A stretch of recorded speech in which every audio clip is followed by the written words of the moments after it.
ಬೆಂಗಳೂರಿನ ದಕ್ಷಿಣ ಕಾಶಿ ಎಂದೇ ಪ್ರಸಿದ್ಧಿಯಾಗಿರುವ ಹುಳಿಮಾವು ಶ್ರೀ ಸ್ಫೂರ್ತಿ ವಿನಾಯಕ ಸಹಿತ ಶ್ರೀ ಸತ್ಯನಾರಾಯಣ ಸ್ವಾಮಿಯವರ 21ನೇ ವರ್ಷದ ವಾರ್ಷಿಕೋತ್ಸವ ಹಾಗೂ 20ನೇ ವರ್ಷದ ಬ್ರಹ್ಮ ರಥೋತ್ಸವ ಅದ್ದೂರಿಯಾಗಿ ನಡೆಯುತ್ತಿದೆ.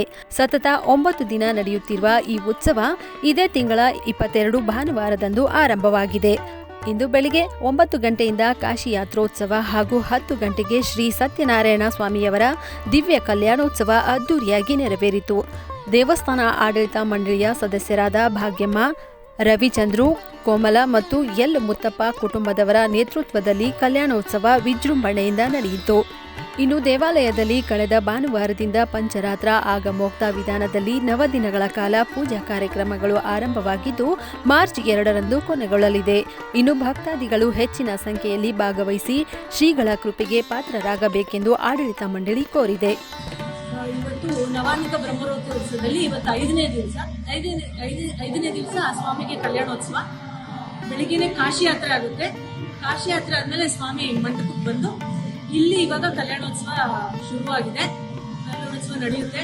ಇಲ್ಲಿ ತುಂಬಾ ವಿಶೇಷ ಕಲ್ಯಾಣೋತ್ಸವ. ಯಾಕೆ ಅಂದ್ರೆ ತುಂಬಾ ಜನ ಮದುವೆ ಆಗಿದ್ದವ್ರಿಗೆ ಆ ಸ್ವಾಮಿ ಆಶೀರ್ವಾದ ಕೃಪೆಯಿಂದ ಇವತ್ತು ಇಲ್ಲಿ ನಡೆಯೋ ಕಲ್ಯಾಣೋತ್ಸವದ ಅಕ್ಷತೆ ಮಹಿಮೆ ಏನು ಅಂದ್ರೆ ಅದನ್ನ ಆ ಮದುವೆ ಆಗದ ಮಕ್ಕಳ ತಲೆ ಮೇಲೆ ಹಾಕಿದ್ರೆ ಖಂಡಿತವಾಗ್ಲೂ 1 ವರ್ಷದಲ್ಲಿ ವಿವಾಹ ಆಗುತ್ತೆ ಅನ್ನೋದು ದೃಢವಾದ ನಂಬಿಕೆ.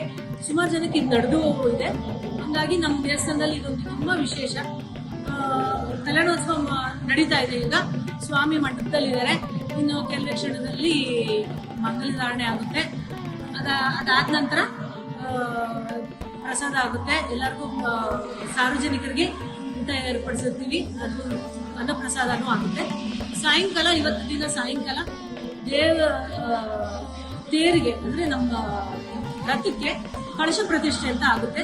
ಕಳಶ ಪ್ರತಿಷ್ಠೆ ಆದಮೇಲೆ ಸ್ವಾಮಿ ಗರುಡರ ಮೇಲೆ ಇವತ್ತು ಉತ್ಸವ ಹೊರಡ್ತಾರೆ. ಸೊ ಇವತ್ತು ಗರುಡೋತ್ಸವ ಹಾಗೂ ರಥ ಕಳಶ ಪ್ರತಿಷ್ಠೆ ಮತ್ತು ಕಲ್ಯಾಣೋತ್ಸವ ತುಂಬ ವಿಶೇಷವಾದ ದಿನ ಇವತ್ತು. ಸೊ ನಡೀತಾ ಇದೆ. ಎಲ್ಲರೂ ಬನ್ನಿ, ಭಾಗವಹಿಸಿ ದೇವ್ರ ಕೃಪೆಗೆ ಪಾತ್ರರಾಗಬೇಕಾಗಿ ಈ ಮೂಲಕ ವಿನಂತಿ.